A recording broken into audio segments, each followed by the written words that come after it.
ಎಲ್ಲ ಬಾಯ್ ಬಾಯ್. ಫೋಟೋನೇ ಇತ್ತೆ ದೊಡ್ಡದು, ಹಂಗಾಗಿ ನಿಮ್ಗೆ ಹೇಳಿದ್ ನೀವು ಅಲ್ಲಿ.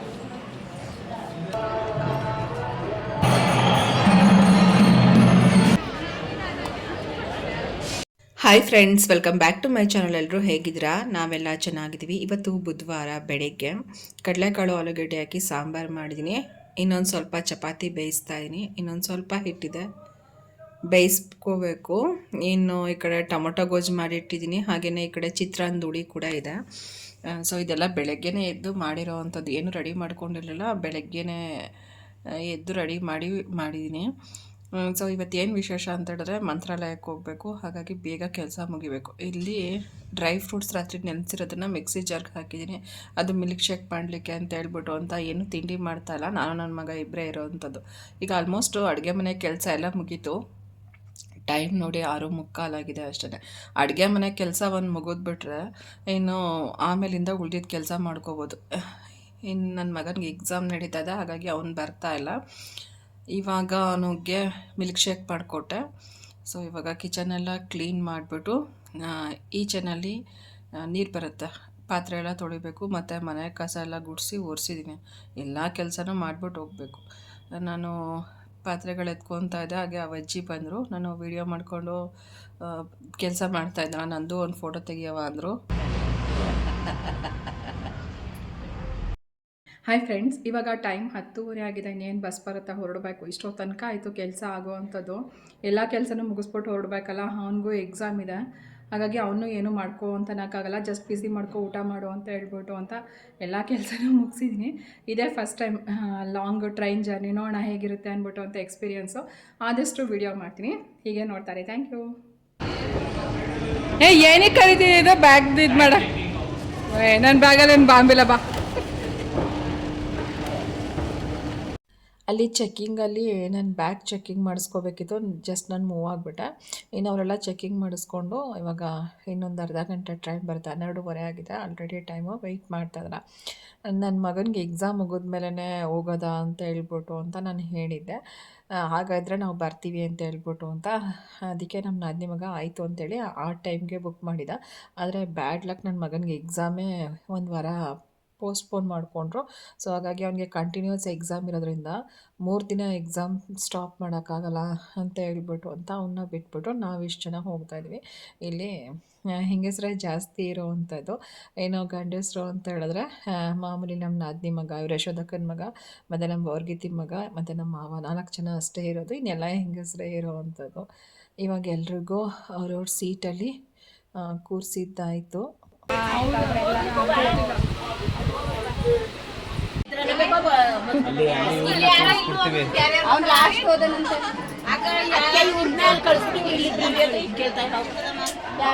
ನಿಮಿಷ ಇರಿ, ಅದೇನೋ ಮಾತಾಡ್ಕೊಂಡು. ಎಲ್ರಿಗೂ ಸೀಟು ಒಂದೇ ಕಡೆ ಅಲರ್ಟ್ ಆಗಿರಲಿಲ್ಲ, ಹಾಗಾಗಿ ಅಡ್ಜಸ್ಟ್ ಮಾಡಿ ಇಲ್ಲಿ ಅಲ್ಲಿ ಕೂತ್ಕೊಳ್ಳಿ ಅಂತೇಳಿ ಹುಡುಗರು ಎಲ್ಲರೂ ಕೂರಿಸಿದ್ರು. ಇನ್ನು ಮಧ್ಯಾಹ್ನ ಆಗಿತ್ತಲ್ವ, ಊಟ ಎಲ್ಲರೂ ಮನೆಯಿಂದನೇ ಬಾಕ್ಸಿಂದ ತೊಗೊಬಂದಿರೋ ಅದನ್ನೇ ಊಟ ಮಾಡ್ತಾಯಿದ್ವಿ.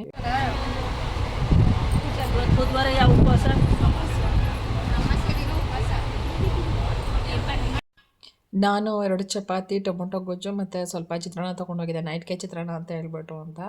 ನಾನು ಸ್ವಲ್ಪನೇ ತೊಗೊಂಡೋಗಿದ್ದು, ಎಲ್ಲರೂ ತಂದಿರು ಜಾಸ್ತಿನೇ. ಅವರು ಪುಳಿಯೋಗರೆ ಕಡೆ ಬಂದಿರೋದು, ಅಲ್ಲೂ ಪುಳಿಯೋಗರೆ ತಿಂತಾವ್ರೆ. ಮೊಸರನ್ನ ಖಾಲಿ ಮಾಡ್ತಾರೆ ಫಸ್ಟ್ ಅಂತ ಅಂದಿದ್ದು ನಾನು.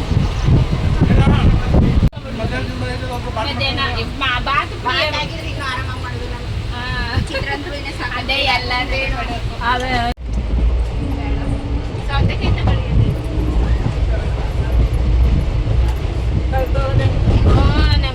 ಇನ್ನು ಮಡ್ಬಿಟ್ಟು ಬಂದ್ರೆ ಬರ್ತೀನಿಲ್ಲ. ಅಂತ ಊಟ ಕೆಮ್ಮಲ್ಲ ಅದಕ್ಕೆ. ಅಲ್ಲೇ ಬೇಗ ಮುಂದೆ ಚೆನ್ನಾಗಿರಲ್ಲ. ಎಷ್ಟದ ನಿಮ್ಗೆ ಇದು ಕನಿಷ್ಠ ನೀರು ಕುಡಿತೀವ ಚಿಕ್ಕೆ ಅಲ್ಲಿ ಬಗ್ಗೆ ಬ್ಯಾಗು ಒಂದು ಖಾಲಿ ಬಗಿದೆ.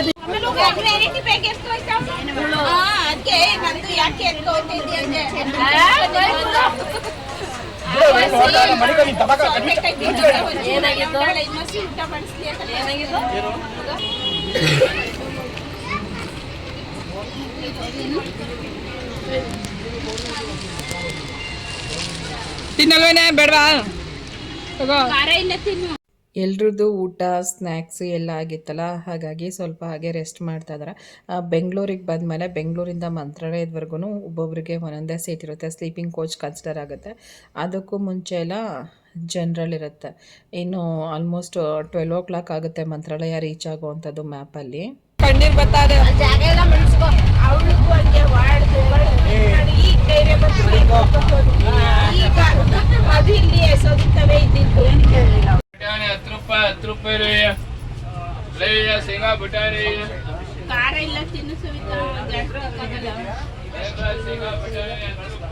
ಸತ್ತು ಅದಕ್ಕೆ ಪ್ಯಾಕ್ ಕೆಳಗೆ ಬಿಡಿ. ಏನಿಲ್ಲ ಕಣಕ್ ಬಿಡಿ. ಇನ್ನು ಇವಾಗ ಆಲ್ಮೋಸ್ಟ್ ಟೈಮು 8:15 ಆಗೋಯ್ತು. ನೋಡ್ತಾ ಇದ್ದಂಗೆ ಇನ್ನು ನಾನು ಸ್ವಲ್ಪ ಚಿತ್ರಾನ್ನ ತೊಗೊಬಂದೆ. ನಾನು ಕಮ್ಮಿನೇ ಬಾಕ್ಸ್ ತಂದಿದ್ದೋ. ನಮ್ಮ ಮನೆಯವ್ರು ಮನೆಗೆ ಹೋದಾಗ ಹೇಳ್ತಾರೆ, ಇಷ್ಟೇ ತೊಗೊಂಡೋಗಿದ್ದಿಲ್ಲ, ನಿಂಗೆ ಯಾರೂ ಹೋಗಿಲಿಲ್ವಾ ಅಂತ ಹೇಳ್ಬಿಟ್ಟು ಅಂತ. ಯಾಕಂದರೆ ಬೇರೆಯವರೆಲ್ಲ ಜಾಸ್ತಿ ತಂದಿರೋ, ನಾನು ಅಂಥ ಸ್ಪೆಷಲ್ ಎಲ್ಲ ಏನೂ ಮಾಡಿರಲಿಲ್ಲ ಅಲ್ವಾ. ಈ ಚಿತ್ರಾನ್ನ, ಪುಳಿಯೋಗರೆ, ಚಪಾತಿ ಇದೆಲ್ಲ ನಾರ್ಮಲಾಗಿ ಎಲ್ಲರ ಮನೆಯಲ್ಲೂ ಮಾಡುವಂಥದ್ದೇ. ಇದರಲ್ಲೇನು ಸ್ಪೆಷಲ್ ಇದೆ. ಮತ್ತು ಇನ್ನೊಂದೇನಂದರೆ ನನಗೆ ಎಸ್ಪೆಷಲಿ ಊಟ ಎಲ್ಲ ವೇಸ್ಟ್ ಮಾಡ್ಲಿಕ್ಕೆ ನಂಗೆ ಇಷ್ಟ ಆಗಲ್ಲ. ಒಬ್ರಿಗೆ ಬೇಕಾದ್ರೆ ಕೊಟ್ಬಿಟ್ರು ವೇಸ್ಟ್ ಆಗಬಾರ್ದು ಅದು. ಹಾಗಾಗಿ ನಾನು ಕಡಿಮೆನೇ ತೊಗೊಂಡೋಗಿದ್ದು. ನನಗೆ ಎಷ್ಟು ತಿಂತೀನೋ ನಾನು ಅಷ್ಟೇ ತೊಗೋಗಿದ್ದೆ. ಆದ್ರೂ ನನಗೇನೋ ಅಷ್ಟು ಸ್ವಲ್ಪ ಬಲವಂತವಾಗೇ ತಿಂದೆ ಅಂತಲೇ ಹೇಳ್ಬೋದು. ಇಲ್ಲೂ ಪರೋಟ, ಟೊಮೊಟೊ ಗೊಜ್ಜು, ಚಪಾತಿ, ಮೊಸರನ್ನ, ಚಿತ್ರಾನ್ನ ಈ ಥರ ಎಲ್ಲ ತಂದಿದ್ರು. ಇವಾಗ ಎಲ್ಲ ಟೈಮ್ ಆಲ್ರೆಡಿ 10 ಗಂಟೆ ಮೇಲಾಗಿತ್ತು. ಎಲ್ಲ ಮಲಗಿದ್ದಾರೆ. ಇನ್ನು ಟ್ರೈನು ಮಂತ್ರಾಲಯ ಬರ್ತಾಯಿದೆ ಅಂತ ಹೇಳ್ಬೇಕಾದ್ರೆ ಅಂದರೆ 12 ಗಂಟೆ ಅಷ್ಟೇ ಹತ್ತತ್ರದಲ್ಲಿ ಎಲ್ಲ ಎದ್ದು ಅವ್ರವ್ರ ಲಗೇಜ್ ತೊಗೊಂಡು ಕೂತಿದ್ದಾರೆ. ಇವಳು ನೋಡಿ ಮಲಗಿರ್ತವೆ, ನಿದ್ದೆ ಮಾಡ್ತಾ ಇದ್ದಾಳೆ. ಏನಂತ ಹೇಳಿದ್ರೆ ಟ್ರೈನಲ್ಲಿ ಗೊತ್ತಾಗೋದಿಲ್ಲ. ಬಸ್ಸಲ್ಲಾರೆ ಕಂಡಕ್ಟ್ರು ಕೂಗೋತಾರೆ, ಈ ಪ್ಲೇಸ್ ಬಂತು, ಯಾರಿದ್ದೀರಾ ಇಳೀರಿ ಅಂತ ಹೇಳ್ಬಿಟ್ಟು ಟ್ರೈನಲ್ಲಿ ನಾವೇ ನೋಡ್ಕೋಬೇಕು. ಲಾಸ್ಟ್ ಟೈಮ್ ನಮ್ಮ ಫ್ಯಾಮಿಲಿ ಮೆಂಬರ್ಸ್ ಬಂದಿದ್ದಾಗ ಅವರು ಗಂಡಸರು ಬಂದಿರು ಒಂದು 7-8 ಜನ. ಸೊ ಅವರು ಕರೆಕ್ಟಾಗಿ ನೋಡಿಕೊಂಡು ಇಳಿದಾನೆ ರಾಯಚೂರಲ್ಲಿ ಇಳಿದು ನಿದ್ದೆನಲ್ಲಿ ಮಲ್ಕೋಬಿಟ್ಟು ಮತ್ತೆ ರಿಟರ್ನ್ ಟಿಕೆಟ್ ತೊಗೊಂಡು ಮಂತ್ರಾಲಯಕ್ಕೆಲ್ಲ ಬಂದು ಹಿಂಸೆ ಆಗಿತ್ತಂತೆ ಹಾಗಂತ ಹೇಳ್ತಾಯಿರೋ. ಸೊ ಆ ಥರ ಎಲ್ಲ ಆಗಿಬಿಟ್ರೆ ಹೆಂಗಸರು ಮಕ್ಕಳು ಇದ್ದಾಗ ಸ್ವಲ್ಪ ಕಷ್ಟ ಅಂತ ಅನಿಸುತ್ತೆ. ಸೊ ನಮ್ಮ ಹುಷಾರಲ್ಲಿ ನಾವಿದ್ರೆ ಬೆಸ್ಟು. ನಮ್ಮ ಲಗೇಜ್ ಇರ್ಬೋದು, ನಮ್ಮ ಥಿಂಗ್ಸ್ಗಳೇನೇ ಇದ್ರೂ ನಮ್ಮ ಹ್ಯಾಂಡ್ ಅವರಲ್ಲೇ ಇರಬೇಕು. ಇನ್ನು ಇಲ್ಲಿಂದ ನಾವು ಎಲ್ಲರೂ ಇದ್ವಿ ಅಲ್ವಾ, ಒಂದು ಟಿ ಮಾಡಿಬಿಟ್ಟು ಆಟೋ ಆದರೆ 2 ಆಗುತ್ತೆ. ಟಿನೇ ಬೆಸ್ಟು ಅಂತ ಹೇಳಿ ಅಲ್ಲಿ ದೇವಸ್ಥಾನದ ಹತ್ರ ಹೋಗ್ತಾಯಿದ್ದೀವಿ ಎಲ್ಲರೂ ಟಿನಲ್ಲೇ. ಸೊ ಇವಾಗ ಸುಮಾರು ಒಂದು 30 ಕಿಲೋಮೀಟ್ರ್ ಏನಾಗುತ್ತೆ ಅನ್ಕೋತೀನಿ, ಕರೆಕ್ಟಾಗಿ ನನಗೆ ಗೊತ್ತಿಲ್ಲ. ದೇವಸ್ಥಾನದಿಂದ ರೈಲ್ವೆ ಸ್ಟೇಷನು ಸ್ವಲ್ಪ ದೂರನೇ. ಇವಾಗ ಅವ್ರು ಬಿಟ್ಬಿಟ್ಟು ಹೋದ್ರು. ನಾಳೆ ಮತ್ತೆ ಬೇರೆ ದೇವಸ್ಥಾನಗಳನ್ನ ತೋರಿಸೋದಕ್ಕೆ ಬರ್ತೀನಿ ಅಂತ ಹೇಳಿದ್ದಾರೆ. ಇನ್ನು 1 ಗಂಟೆ ಆಗಿತ್ತು ಟೈಮು. ಇನ್ನು ಇಲ್ಲೇ ಏನು ಮಾಡೋದು ಅಂತ ಹೇಳ್ಬಿಟ್ಟು ಅಂತ. ಸೊ ಎಲ್ರಿಗೂ ಸಾಕಾಗಿತ್ತು. ರೂಮ್ ನೋಡ್ತಾರೆ, ರೂಮಲ್ಲಿ ಹೋಗಿ ಮಲ್ಕೊಂಡ್ರೆ ಬೆಳಗ್ಗೆಗೆ ದೇವಸ್ಥಾನಕ್ಕೆ ಹೋಗ್ಬೋದು ಅಂತ ಹೇಳ್ಬಿಟ್ಟು ಅಂತ. ಸೊ ಇನ್ನು ರೂಮಲ್ಲಿ ಹೋಗಿ ಮಲಗಿದ್ದು ನಾನು ಅದೆಲ್ಲ ಏನೂ ತೆಗ್ದಿಲ್ಲ. ಇದು ನೆಕ್ಸ್ಟ್ ಡೇ ಹೊಳೆನಲ್ಲೇ ಸ್ನಾನ ಮಾಡೋಣ ಅಂತ ಹೇಳ್ಬಿಟ್ಟು ಅಂತ ಎಲ್ಲ ಫಿಕ್ಸ್ ಆಗಿದ್ರು. ಸ್ವಲ್ಪ ಚಳಿನೂ ಇದೆ ವಾತಾವರಣ ಅಂತ ಹೇಳ್ಬಿಟ್ಟು ಅಂತ. ಇನ್ನೇನು ಮಾಡಬೇಕು, ಇವತ್ತು ನೈಟು ಟ್ರೈನ್ ಇದ್ದಿದ್ದು ನಮಗೆ. ಹಾಗಾಗಿ ಎಲ್ಲ ಸ್ವಲ್ಪ ರೂಮಲ್ಲೇ ಹೋಗುವಂಥದ್ದು ಲೇಟ್ ಮಾಡಿದ್ರು, ಹೊಳೆ ಹತ್ರ ಹೋಗೋವಂಥದ್ದು. ಆಮೇಲೆ ಕೊನೆಗೆ ಅವ್ರವ್ರ ಬಟ್ಟೆಗಳನ್ನ ತೊಗೊಂಡು ಸ್ನಾನಕ್ಕೆ ಅಂತ ಹೊಳೆ ಹತ್ರ ಬಂದರು. ಸೊ ಇಲ್ಲಿ ನೋಡಿ ಎಷ್ಟು ಗಲೀಜಾಗಿದೆ ದಡದ ಹತ್ರ, ಅಂದರೆ ಬಟ್ಟೆಗಳೆಲ್ಲ ಬಿಸಾಕಿರೋದು, ಗಲೀಜು ಮಾಡಿರೋವಂಥದ್ದು, ಪೇಪರ್ಸು, ಪ್ಲಾಸ್ಟಿಕ್ ಕವರ್ಸ್. ಈ ರೀತಿ ಆದರೆ ನದಿ ನೀರು ಕಲುಷಿತ ಆಗದೇ ಹೇಗೆ ಪಾವನ ಆಗಿರುತ್ತಾ? ಈ ರೀತಿಯೆಲ್ಲ ಬಟ್ಟೆಗಳೆಲ್ಲ ಬಿಸಾಕಿದ್ರೆ ನಿಮ್ಮ ಪಾಪಗಳು ನಿಜವಾಗ್ಲೂ ಕಳಿಯಲ್ಲ. ಇದು ಪಾಪ ಸುತ್ಕೊಂಡಂಗೆ. ಅದಕ್ಕೆ ಅಂತ ಸಪ್ರೇಟಾಗಿ ಜಾಗ ಇದ್ದರೆ ಮಾತ್ರ ಹಾಕಬೇಕು. ಇಲ್ಲಾಂದರೆ ಈ ಥರ ನದಿನಲ್ಲಿ ಬಟ್ಟೆಗಳೆಲ್ಲ ಬಿಸಾಕೋದ್ರಿಂದ ನದಿನ ನಾವು ಕಲುಷಿತ ಮಾಡ್ದಂಗೆ ಅನ್ಸೋದು. ಅದು ನಮಗೆ ಪಾಪನೇ ಸುತ್ಕೊಳ್ಳೋ ಅಂಥದ್ದು. ಸೊ ತೀರದಲ್ಲಂತೂ ಈ ಥರ ಎಲ್ಲ ಸಿಕ್ಕಾಬಟ್ಟೆ ಗಲೀಜಾದಂಗೆ ಇತ್ತು. ಆವಾಗ ಇಲ್ಲಿ ಬೇಡ ಅಂದ್ಬಿಟ್ಟು ಅಂತ ಆ ಕಡೆ ತೀರಕ್ಕೆ ಅಂತ ಹೋದ್ವಿ. ಎಲ್ಲ ಬಾಯ್ ಬಾಯ್.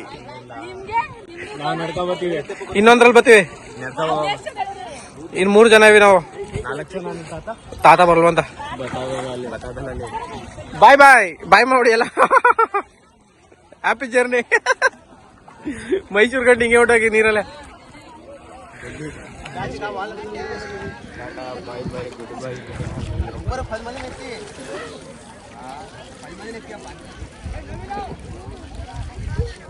ಎಲ್ಲಿಗೆ ಬೇಕು ಹಾಕಿ ಕಳಿಸ್ಕೊಳ್ಳಿ, ಕರ್ಕೊಳ್ಳಿ. ಎಲ್ಲಿಗೆ ಬೇಕು ಎಲ್ಲಿಗೆ ಬೇಕು ಕಳಿಸ್ಕೊಳ್ಳಿ. ನಮ್ಮ ಬಟ್ಟೆ ಕೊಟ್ಟು ಕಳಿಸ್ಬಿಟ್ವಲ್ಲ ನೀನು. ನಾನು ಹೋಗ್ಬೇಕು ಅಲ್ಲಿ ಅವ್ರ ತಕ್ಕೆ.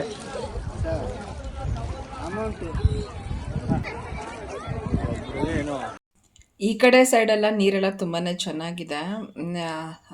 ಒಂದು ಕಡೆಯಿಂದ ಇನ್ನೊಂದು ಕಡೆಗೆ ಕರ್ಕೊಂಡೋಗಿ ಕರ್ಕೊಂಬರೋದಕ್ಕೆ 50 ರೂಪಾಯಿ ತೊಗೋತಾರೆ. ಇಲ್ಲೂ ತುಂಬ ಜನ ಸ್ನಾನ ಎಲ್ಲ ಮಾಡ್ತಾ ಇರೋದು ನೋಡಿ. ವ್ಯೂ ಅಂತೂ ಸಖತ್ತಾಗಿದೆ. ನದಿ ನೀರು ನಾವೆಷ್ಟು ನೀಟಾಗಿ ಇಟ್ಕೊತೀವೋ ಅಷ್ಟು ನದಿ ನೀರು ಚೆನ್ನಾಗೇ ಇರುತ್ತೆ. ನಾವೇ ತಾನೇ ಅದನ್ನೆಲ್ಲ ಗಲೀಜು ಮಾಡೋ ಅಂಥದ್ದು. ನಮ್ಮನೆ ಹೇಗೆ ಇಟ್ಕೊತೀವೋ ಹಾಗೆ ಹೋಗಿದ್ದು ಬಂದಿದ್ದ ಕಡೆನೂ ಇಟ್ಕೊಂಡ್ರೆ ಎಲ್ಲ ವಾತಾವರಣ ಆಗಲಿ, ಯಾವುದೇ ಮನೆ ಆಗಲಿ, ರೂಮ್ಸ್ ಆಗಲಿ, ವಾಶ್ರೂಮ್ಸ್ ಆಗಲಿ ಎಲ್ಲನೂ ಚೆನ್ನಾಗೇ ಇರುತ್ತೆ. ಅದು ಮನುಷ್ಯನ ಕೈನಲ್ಲೇ ಇರೋವಂಥದ್ದು. ತನಗಾದರೆ ಮಾತ್ರ ನೋವು, ಬೇರೆಯವ್ರಿಗಾದರೆ ನೋವಲ್ಲ. ತನ್ನ ವಸ್ತು ಮಾತ್ರ ಚೆನ್ನಾಗಿರಬೇಕು, ಬೇರೆಯವ್ರ ವಸ್ತು ಹೇಗಾದರೆ ಏನು ಅನ್ನೋದು ಮನುಷ್ಯನಲ್ಲೇ ತುಂಬ ಬಂದ್ಬಿಟ್ಟಿದೆ, ಸ್ವಾರ್ಥ ಅಂತ ಅನ್ನೋವಂಥದ್ದು. ಇವಾಗ ಈ ಕಡೆ ಸ್ನಾನ ಎಲ್ಲ ಆದಮೇಲೆ ಇವಾಗ ಪೂಜೆ ಮಾಡ್ತಾಯಿದ್ದಾರೆ. ಒಂದು ಅಡಿಕೆ ಪಟ್ಟಿಗೆ ಅಂದರೆ ಪ್ಲೇಟ್ಗೆ ಒಂದು ಚಿಕ್ಕದಾಗಿ 4 ದೀಪ ಹಾಕ್ಬಿಟ್ಟು ಅದಕ್ಕೆ ತುಪ್ಪದ ಬತ್ತಿನ ಹಾಕಿ ಕೊಡ್ತಾರೆ. ಇದಂತೂ ತುಂಬ ಬಲವಂತ ಮಾಡಿದ್ದಾರೆ ನನಗಂತೂ. ಒಬ್ಳು ತೊಗೊಳ್ಳಿ, ರಾಯರ ಮೇಲೆ ಆಣೆ, ನಿಮಗೆ ಒಳ್ಳೆಯದಾಗುತ್ತೆ ತೊಗೊಳ್ಳಿ ಅಂತ ಹೇಳ್ಬಿಟ್ಟು ಅಂತ. ಸೊ ಇದಂತೂ ನನಗೆ ಬೇಜಾರಾಯಿತು. ಯಾಕಂದರೆ ನಮ್ಮ ಒಂದು ಕೆಲಸದಲ್ಲಿ ನಾವು ಮಾಡೋ ವ್ಯಾಪಾರದಲ್ಲಿ ದೇವ್ರ ಮೇಲೆ ಆಣೆ ಯಾಕೆ ಇಕ್ಕಬೇಕು? ಒಬ್ರಿಗೆ ಒಳ್ಳೇದಾಗುತ್ತೆ ಆಗಲ್ಲ ಅಂತ ಅನ್ನೋದು ಭಗವಂತನಿಗೆ ಗೊತ್ತು. ಒಬ್ರು ಹೇಳಿದ ತಕ್ಷಣ ದೇವ್ರ ಮೇಲೆ ಆಣೆ ಇಟ್ಟು ಅದೆಲ್ಲ ಒಳ್ಳೇದಾಗಲ್ಲ. ಸೊ ನಿಮ್ಮ ಸ್ವಾರ್ಥಕ್ಕೆ ಜನ ಯಾರ ಮೇಲೆ ಬೇಕಿದ್ರೂ ಆಣೆ ಇಕ್ತಾರೆ, ಏನು ಕೆಲಸ ಬೇಕಿದ್ರೂ ಮಾಡ್ತಾರೆ. ಇಲ್ಲಿ ತೊಗೊಂಡಿರೋರೆಲ್ಲ ಪೂಜೆ ಮಾಡಿಬಿಟ್ಟು ಗಂಗೆಗೆ ಬಿಡ್ತಾ ಇದ್ದಾರೆ. ನಾನು ಗಂಗೆ ಪೂಜೆ ಅಂತಲೇ ಹೇಳ್ತಾರಲ್ಲ ಕಾಮನಾಗಿ, ಹಾಗೆ ಹೇಳ್ತಾ ಇದ್ದೀನಿ. ಇಲ್ಲಿ ನಮ್ಮ ನಾದಿನಿ ತೊಗೊಂಡಿದ್ರು ಮತ್ತು ನಮ್ಮ ವರ್ಗಿತಿ ತೊಗೊಂಡಿದ್ರು. ಆ ಕಡೆ ನಮ್ಮ ನಾದಿನಿ ತೊಗೊಂಡ್ರು. ಇಲ್ಲಿ ಬಂದಿರೋದು ಎಲ್ಲರೂ ರಿಲೇಷನ್ಸೇ. ನಮ್ಮ ವರ್ಗಿತಿ ಅವ್ರ ತಮ್ಮನ ಹೆಂಡ್ತಿ ಮತ್ತು ಅವರಮ್ಮ, ಅವ್ರ ಆಂಟಿ, ಅಂದರೆ ಅವ್ರ ಆಂಟಿ ಮತ್ತು ಅವರು ಸೇಮ್ ಏಜು. ಇನ್ನು ನಮ್ಮ ಆಂಟಿ ಮಗಳಿದ್ದಾಳೆ, ಅವ್ರ ಅತ್ತಿಗೆ ಒಬ್ಬರು, ಹೀಗೆ ಇನ್ನೊಬ್ಬರು. ಹಿಂಗೆ ನಮ್ಮ ವರ್ಗಿತಿ ಕಡೆಯವರ ರಿಲೇಷನ್ಸ್. ಇಲ್ಲಿ ಸವಿತಕ್ಕ ಮತ್ತು ಹಿಂದೆ ಬರ್ತಾರೋದಲ್ಲಿ ರೆಡ್ ಕಲರ್ ಸ್ಯಾರಿ ಅವ್ರ ತಾಯಿ. ಕೆಲವರು ಮಕ್ಕಳು, ಅಂದರೆ ಮಕ್ಕಳು ಅಂದರೆ ಅವ್ರ ನಾದಿನಿ ಮೊಮ್ಮಗಳು ಒಬ್ಬಳು, ಮತ್ತು ನಮ್ಮ ವರ್ಗಿತಿ ಇದ್ದಾರಲ್ಲ ಅವ್ರ ತಮ್ಮನ ಹೆಂಡ್ತಿ, ಅವ್ರ ಮಕ್ಕಳು. ಸೊ ಎಲ್ಲ ರಿಲೇಟಿವ್ಸೇ. ಸೊ ಈಗ ಆ ಕಡೆ ಎಲ್ಲ ಸ್ನಾನ ಪೂಜೆ ಎಲ್ಲ ಮುಗಿಸ್ಕೊಂಡು ಈ ಕಡೆಗೆ ಬರ್ತಾಯಿದ್ವಿ. ತುಂಬ ಲೇಟೇ ಆಗೋಯ್ತು. ಸುಮಾರು 11 ಗಂಟೆನೇ ಆಯಿತು ನಾವು ದೇವಸ್ಥಾನದ ಹತ್ರ ಬಂದಾಗ. ಇಷ್ಟೊತ್ತಿಗಾಗಲೇ ಆಗಬೇಕಿತ್ತು ದರ್ಶನ ಅಂತ ಹೇಳ್ತಾಯಿದ್ರು. ಇಲ್ಲಿ ಒಂದೇನಂತ ಹೇಳಿದ್ರೆ, ನನಗೆ ಬೇಕಾದವ್ರಿಗೆ ತುಂಬ ಹುಷಾರಿರಲಿಲ್ಲ, ಅಡ್ಮಿಟ್ ಮಾಡಿದರು. ಭಾನುವಾರದಿಂದ ನಾನು ಪೂಜೆ ಮಾಡ್ತಾಯಿದ್ದೆ.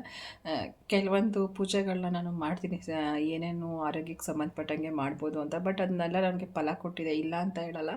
ಯಾವುದೇ ಒಂದು ಪೂಜೆ ಆದ್ರೂ ನಾನು ಮಾಡಿ ನನಗೆ ದೇವ್ರು ವರ ಕೊಟ್ಟಿಲ್ಲ ಅನ್ನೋದು ಇಲ್ಲವೇ ಇಲ್ಲ. ನಾನು ಪೂಜೆ ಮಾಡಿ ನನಗೆ ಫೇಲ್ ಆಗಿದೆ ಅನ್ನೋದೇ ಇಲ್ಲ ನನಗೆ.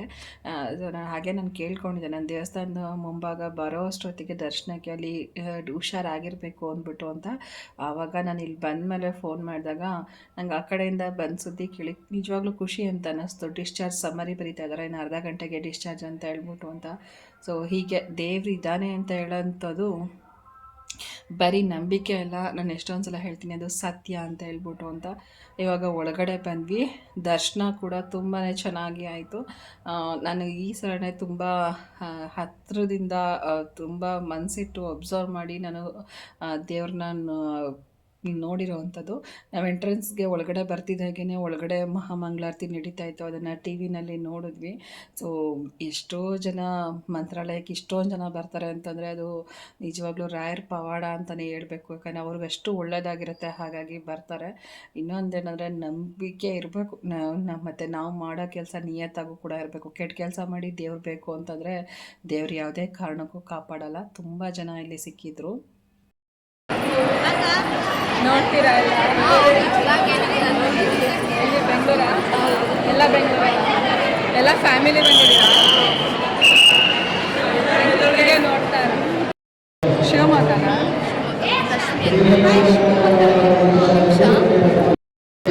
ಫ್ಯಾಮಿಲಿ ಯಾರು ಬಂದಿದ್ದೀರಾ? ಅಂದರೆ ನಮ್ಮ ಈ ರೀತಿ ಹೆಜ್ಜೆ ಹೆಜ್ಜೆಗೂ ಮಂಡಿ ಊರಿ ನಮಸ್ಕಾರ ಮಾಡೋ ಅಂಥದ್ದು ತುಂಬಾ ಶ್ರೇಷ್ಠ ಅಂತ ಹೇಳ್ತಾರೆ. ಅದನ್ನು ನಮ್ಮ ಫ್ಯಾಮಿಲಿನಲ್ಲಿ ಕೆಲವು ಮೆಂಬರ್ಸ್ ಮಾಡ್ತಾಯಿದ್ರು. ಸೊ ನನ್ನ ಕೈಲಂತೂ ಆಗಲಿಲ್ಲ. ಸೊ ನಾನು ಒಂದು ಕಡೆ ಕೂತಿದ್ದೆ, ಆವಾಗಲೇ ಕೆಲವರು ಗುರ್ತಿಸಿ ಫಾಲೋವರ್ಸ್ ಇರ್ಬೋದು, ಸಬ್ಸ್ಕ್ರೈಬರ್ಸ್ ಇರ್ಬೋದು ಬಂದು ಮಾತಾಡ್ಸಿರೋ ಅಂಥದ್ದು. ನಾನು ಕೆಲವ್ರದ್ದು ಮಾತ್ರ ವಿಡಿಯೋ ಹಾಕಿದ್ದೀನಿ. ಸೊ ನಿಮ್ಮ ಪ್ರೀತಿ ವಿಶ್ವಾಸಕ್ಕೆ ನನಗೆ ಅಂತೂ ಏನು ಹೇಳಬೇಕು ಅಂತ ಗೊತ್ತಿಲ್ಲ. ಥ್ಯಾಂಕ್ ಯು ಅಂತ ಒಂದು ಹೇಳ್ಬೋದು ಅಷ್ಟೇ, ಆದರೆ ಥ್ಯಾಂಕ್ ಯು ಅಂತ ಹೇಳೋ ಅಂಥದ್ದು ಒಂದು ಚಿಕ್ಕ ಪದ ಆಗಿಬಿಡುತ್ತೆ. ಸೊ ನೆಕ್ಸ್ಟು ನಾನು 7 ವಾರ ರಾಘವೇಂದ್ರ ಸ್ವಾಮಿದು ಪೂಜೆ ಮಾಡಿದೆ. ಅದು ನೆಕ್ಸ್ಟು ಒಂದು ವಿಡಿಯೋದಲ್ಲಿ ಹೇಳ್ತೀನಿ. ಆಮೇಲೆ ನನಗೆ ಅಂದ್ಕೊಂಡಿದ್ದೆ ಸೊ ನಮ್ಮಂಥವರೆಲ್ಲ ಮಂತ್ರಾಲಯಕ್ಕೆ ಹೋಗೋಕ್ಕಾಗುತ್ತಾ ನಿಜವಾಗ್ಲೂ ಅಂತ ಅಂದ್ಕೊಂಡಿದ್ದೆ. ಅದೇನೋ ಒಂದು ರೀತಿ ಕೋಇನ್ಸೈಡ್ ಅಂತಲೇ ಹೇಳ್ಬೋದು. ಲಕ್ಷ್ಮಿ ಅಕ್ಕವರು ನಾವು ಮಂತ್ರಾಲಯಕ್ಕೆ ಹೋಗ್ತೀವಿ ಬರ್ತೀಯಾ ಅಂತ ಕೇಳಿದ್ರು. ಆಮೇಲೆ ಫಸ್ಟು ಹ್ಞೂ ಅಂತೇಳಿ ಆಮೇಲೆ ಎಕ್ಸಾಮ್ ಕ್ಯಾನ್ಸಲ್ ಅಂತ ಹೇಳಿ ಮತ್ತೆ ಎಕ್ಸಾಮ್ ಆದಮೇಲೆ ಡೇಟ್ ಸಿಕ್ತು ಅಂತ ಹೇಳಿ ಮತ್ತೆ ಹ್ಞೂ ಅಂತ ಹೇಳಿ ಕೊನೆಗೆ ಇವತ್ತಂತೂ ಬರೋ ಥರ ಆಯಿತು. ಆಯ್ತಾ ಸರ್ ದರ್ಶನ ಎಲ್ಲ? ಇಲ್ಲೂ ಕೂಡ ಇವರೆಲ್ಲ ತುಮಕೂರಿನವ್ರು ಅಂತ. ಸೊ ಎಲ್ಲ ಫ್ರೆಂಡ್ಸ್ ಬಂದಿದ್ದಾರೆ, ದರ್ಶನ ಎಲ್ಲ ಆಯಿತು ಅಂತ ಹೇಳ್ಬಿಟ್ಟು ಅಂತ ಸಿಕ್ಕಿ ಮಾತಾಡ್ಸಿದ್ರು. ಎಲ್ರಿಗೂ ಗೊತ್ತಿರೋವಂಥದ್ದೇ ಮಂತ್ರಾಲಯ ಹೇಗಿದೆ ಏನು ಅಂತ ಹೇಳ್ಬಿಟ್ಟು ಅಂತ. ನಾನು ತುಂಬ ಎಲ್ಲ ವಿಡಿಯೋ ಮಾಡಲಿಕ್ಕೆ ಹೋಗಲಿಲ್ಲ. ಇನ್ನು ಊಟದ ಹಾಲಲ್ಲಂತೂ ಸಿಕ್ಕಾಬಟ್ಟೆ ಕ್ಯೂ ಇತ್ತು. ಇಲ್ಲಿ ತಾಯಿ ಬಗ್ಗೆ ಮಕ್ಕಳಿಗೆ ಹೇಗೆ ತಾಯಿ ಇರಬೇಕು ಅಂತ ಅನ್ನೋದ್ರ ಬಗ್ಗೆ ತುಂಬ ಚೆನ್ನಾಗಿ ಬರೆದಿದ್ದಾರೆ ಅಲ್ಲಿ ಬೋರ್ಡಲ್ಲಿ.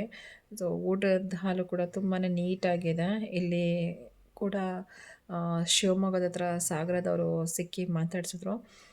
ಸೊ ಎಲ್ಲೇ ಹೋದ್ರೂ ಒಬ್ಬರು ಇಬ್ಬರು ಸಿಕ್ಕಿ ಮಾತಾಡಿಸ್ತಾಯಿದ್ರು. ಅಂದರೆ ಈ ಥರನೇ ತುಂಬ ಜನ, ಒಂದು 20 ಜನನೇ ಸಿಕ್ಕಿ ಮಾತಾಡ್ಸಿರುವಂಥದ್ದು ಮಂತ್ರಾಲಯದಲ್ಲೇ. ಅದು ನನಗಿನ್ನೂ ಒಂಥರ ಏನಪ್ಪ ಇಷ್ಟೊಂದು ಜನ ಸಿಕ್ಬಿಟ್ಟಿದ್ರಲ್ಲ ಒಂದೇ ದಿನ ಅಂತ ಅನ್ನಿಸ್ತಾಯಿತ್ತು. ಅಂದರೆ ಆಲ್ಮೋಸ್ಟ್ ಸಿಗ್ತಾ ಇರ್ತಾರೆ. ನಾನು ವೈಕುಂಠ ಏಕಾದಶಿನಲ್ಲಿ ದೇವಸ್ಥಾನಕ್ಕೆ ಹೋಗಿದ್ದಾಗಿರ್ಬೋದು, JSS ಹಾಸ್ಪಿಟ್ಲಿಗೆ ಹೋದಾಗಿರ್ಬೋದು, ಸೊ ಈ ಥರ ನಿಮ್ಮ ಅಪ್ಪ ಅಮ್ಮನೂ ನೋಡಿದ್ವಿ ಹಾಸ್ಪಿಟ್ಲಲ್ಲಿ ಅಂತ ಇರ್ಬೋದು, ಎಲ್ಲ ಮೆಸೇಜ್ ಮಾಡೋ ಅಂಥದ್ದು ಅಂದರೆ ಸಿಗ್ತಾ ಇರ್ತಾರೆ. ಆದರೆ ಈ ಸಲನೇ ತುಂಬ ಜನ ಸಿಕ್ಕಿರೋ ಅಂಥದ್ದು. ನೆಕ್ಸ್ಟು ನಾವು ಸಂಜೆನಲ್ಲಿ ಪಂಚಮುಖಿ ಆಂಜನೇಯ ಸ್ವಾಮಿ ದೇವಸ್ಥಾನಕ್ಕೆ ಬಂದಿದ್ವಿ. ಇಲ್ಲೂ ಅಷ್ಟೇ ಆಂಜನೇಯ ಸ್ವಾಮಿ ದರ್ಶನ ಎಲ್ಲ ಮಾಡಿಕೊಂಡು ನೆಕ್ಸ್ಟು ಮತ್ತೆ ಅಲ್ಲಿಂದ ಹೊರಟ್ವಿ.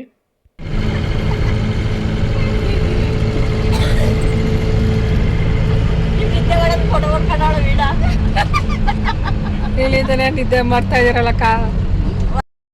ನೆಕ್ಸ್ಟು ನಾವಿಲ್ಲಿ ಬಂಡೆಗಳ ಮಧ್ಯೆ ಇರೋವಂಥದ್ದು, ಇದು ಕೂಡ ಆಂಜನೇಯ ಸ್ವಾಮಿ ದೇವಸ್ಥಾನನೇ. ಪಂಚಮುಖಿ ಪ್ರಾಣ ದೇವತೆ ಅಂತ ಇದೆ.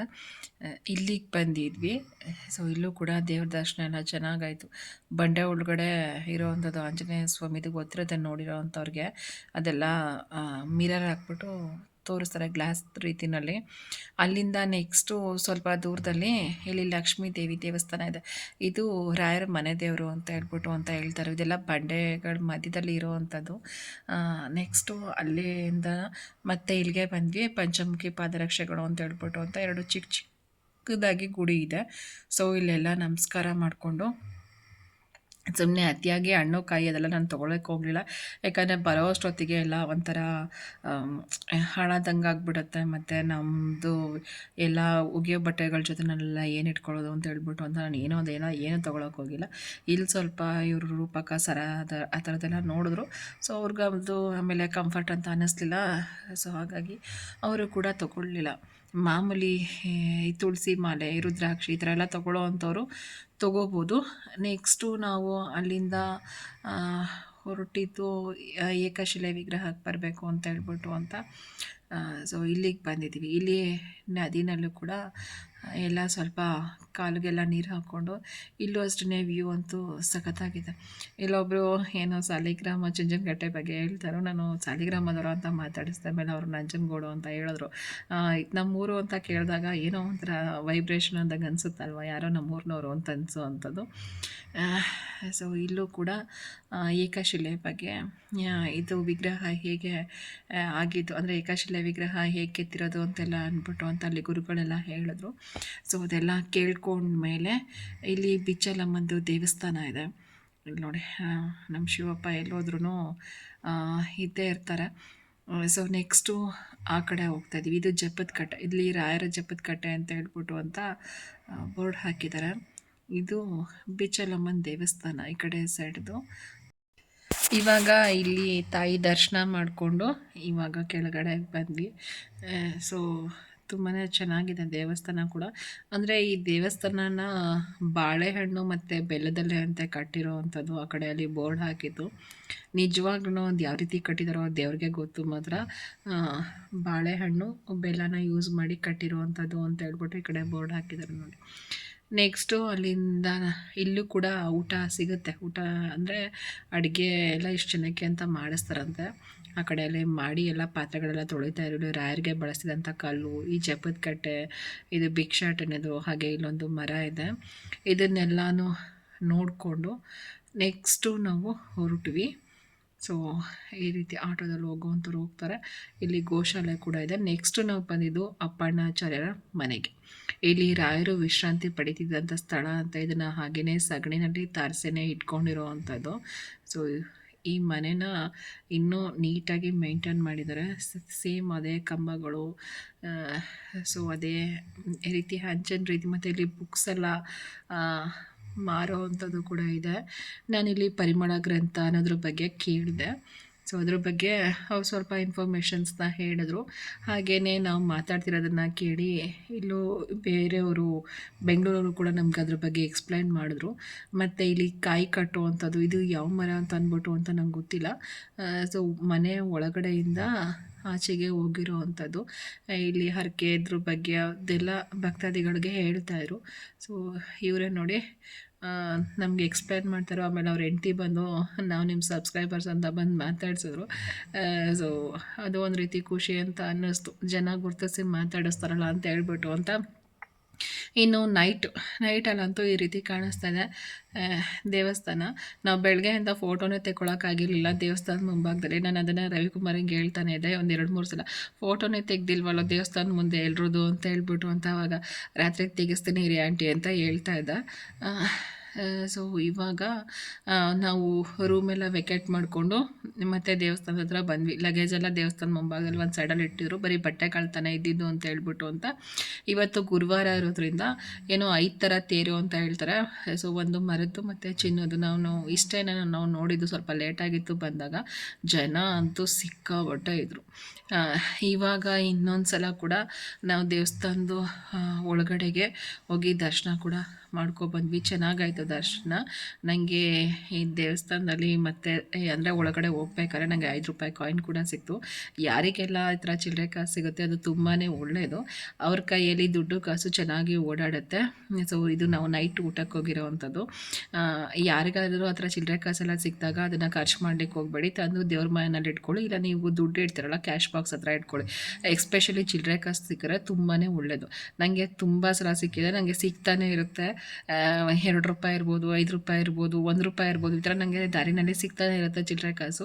ಸೊ ಇವಾಗ ದರ್ಶನ ಎಲ್ಲ ಮುಗಿಸ್ಕೊಂಡು ಈಚೆಗೆ ಬಂದ್ವಿ.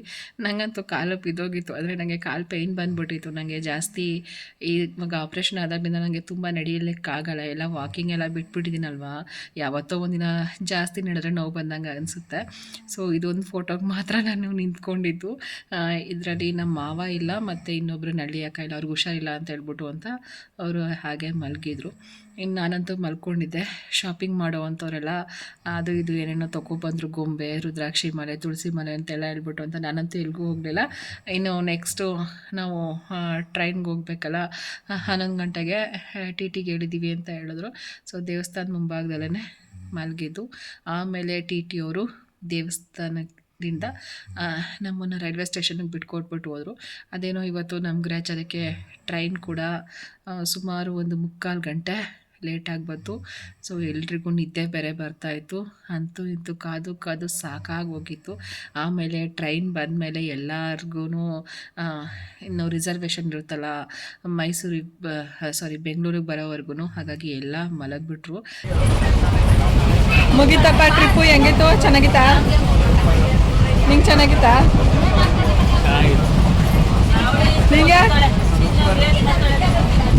ನಿಮ್ಗೆ ಹೆಂಗಿತ್ತು ಟ್ರಿಪ್ಪು? ಟ್ರಿಪ್ ಹೆಂಗಿತ್ತು ಅಂದೆ? ಸೂಪರಾ? ನಿಮಗೆ ಇವ್ರದ್ದೇ ಮೇನ್ ಇನ್ಚಾರ್ಜು. ನಿಮಗೆ ಚೆನ್ನಾಗಿತ್ತಾ?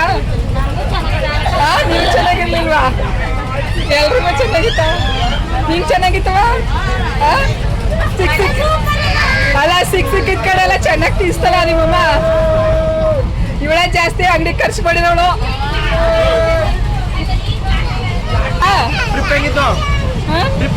ಟ್ರಿಪ್ ಚೆನ್ನಾಗಿತ್ತಾ? ಹೇಳೋ ಚೆನ್ನಾಗಿತ್ತ? ನಿಂಗೆ ಚೆನ್ನಾಗಿತ್ತಾರ? ಚೆನ್ನಾಗಿತ್ತಾ? ಏ ಬಿಡು,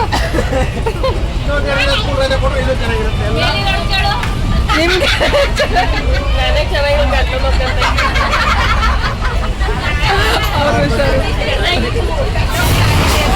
ಟ್ರಿಪ್ಪು ಚೆನ್ನಾಗಿತ್ತಾ? ಹೆಂಗ್ ಚೆನ್ನಾಗಿತ್ತಾ? ನಿಮ್ಗೆ ಚೆನ್ನಾಗಿತ್ತಾ? ಅವ್ರೊಬ್ರಿಗೆ ಚೆನ್ನಾಗಿತ್ತಿಲ್ವಂತ.